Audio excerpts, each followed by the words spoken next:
Hey, little guy. Oh, how good of you to join me. That was the most stupid intro I've ever done.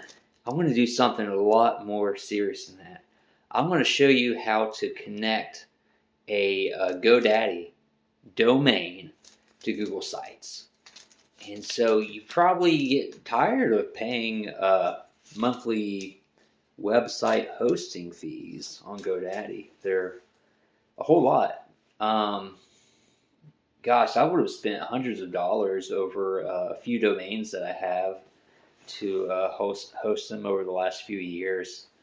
There's even a time where I've had a website, a domain for 15 years, and it it was out of commission for a year because I didn't understand a certain trick that they did. I think they finally stopped doing that, but I want to share the steps with you. I admit this would be easier with screenshots, and I don't have that. I have an envelope with the steps on it. I'm going to read it to you. But so last time I did this, I got it up and running, and it was overnight. But once I figured, it was by the next morning. So I want you to log into both Google Drive and bring up your website that you've made on Google Sites. There's a purple publish button on the top right. And I also want you to log in to GoDaddy and go to your domains. Okay, now go to the domain that you're trying to put a website on, and I believe there's going to be something about AWS, and I believe that you have to delete that. Okay, so delete the thing that says AWS. If you don't see it yet, try this. Go to Google Sites, get your website ready. You can publish it multiple times over and over, so don't sweat it if it's not completely ready. So hit publish and go to custom domain setup. And so just go through the process, click connect domain, and follow the prompts and see what you see. And through this process, you may see some changes on the GoDaddy tab that you have open, and then you might see the thing that says AWS for Amazon Web Services, I assume. Okay, now we're going to go mess with the DNS settings of your GoDaddy domain. So again, go to your domains, find the option for Manage DNS on GoDaddy domains. First thing you do for security, take a picture of the way that it's set up currently, because I'm going to have you delete some stuff, and you might delete the wrong thing. You might mistype something and then question yourself if you had typed it in right. Take a picture of the way it is right now, okay? The first one I'm going to tell you to delete is the one that says parked. I believe it's near the top. It's going to say parked somewhere. And, if you go to your domain right now, you're going to find a parked page. Also something, if you had paid for domain protection, and it'll try to sell it to you for like $10 a year, so it may very well be worth it. All that I'm aware that it is it gives you two-factor authentication for every DNS change. And that's plenty important. So I don't know why they would have to charge $10 a year for that. I don't know. Okay, so you've deleted the DNS entry that says parked in it somewhere. Good.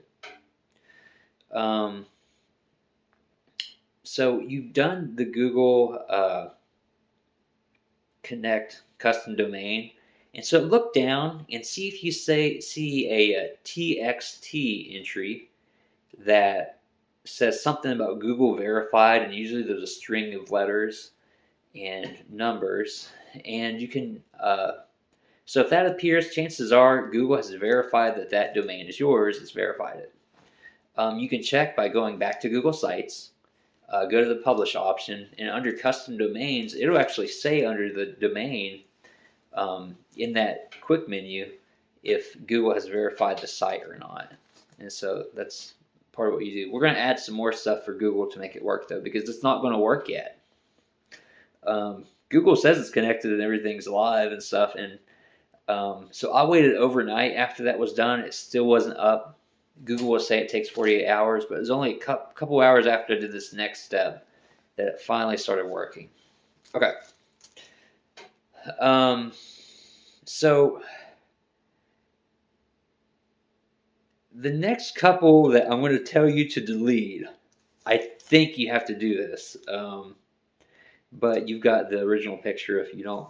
So there's going to be a CNAME entry, letter C name, under the first field, www, and then it's going to have your domain, whatever that is, .com or .net. Go ahead and delete that. We have to do that because we're going to insert a Google hosted CNAME entry. So once that's deleted, you're going to add a CNAME entry. So add a DNS entry. The first field is going to be CNAME, all capitalized, letter C, N-A-M-E. Then the next field is www, all lowercase. And the next field is ghs.googlehosted.com. I believe that last period is necessary. If people have corrections to this, leave a comment and I will try to update this video. Okay, but this worked for me. So, okay, I'm gonna totally embarrass myself and do it phonetically. So we got the www, World Wide Web, GHS, Golf Hotel,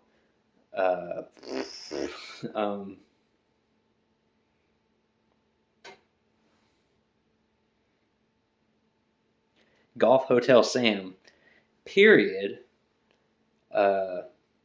golf, octopus, golf, Lima, Echo, hotel, ostrich, Sam, Tango, Echo, Delta, period,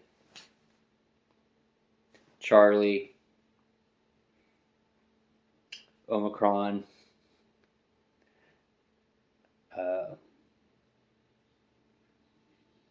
Montenegro, but it's just it's .com and then another period. Okay, ghs.googlehosted.com. We can set the time for that at 1 hour. That'll work fine. Then there's going to be another.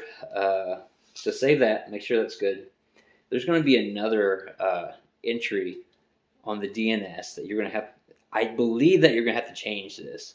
If you know you're not going to have commerce on your site, go ahead and delete it anyway. You're not going to use it. So it's going to say something to the effect of commerce and pay link. So find that one and delete it. Okay, save that, and I believe it's going to work. I'm going to tell you about a trick that it was the reason why my main domain was down for years. I couldn't figure it out, gave up. I wasn't really using it for much, but so the trick was you had to go to domain forwarding and forward your domain to www.yourdomain.com or .net. And it was the dumbest thing because it kept me from utilizing my domain for a couple of years. You just mess around with it for a while and you give up. And so this is why I made this video, so you guys can do this. And it's taken 10 minutes to explain it verbally. I wish I could have gotten you guys some screenshots, but I just didn't exactly know what was sensitive information and what wasn't. And so I just was waving an envelope with my address in front of you instead. I hope you take advantage and send me some mail. Yeah. Okay. If you have any questions, leave it in the comments. I will try to answer it if I know it. If I don't, other people feel free to jump in. Thank you very much.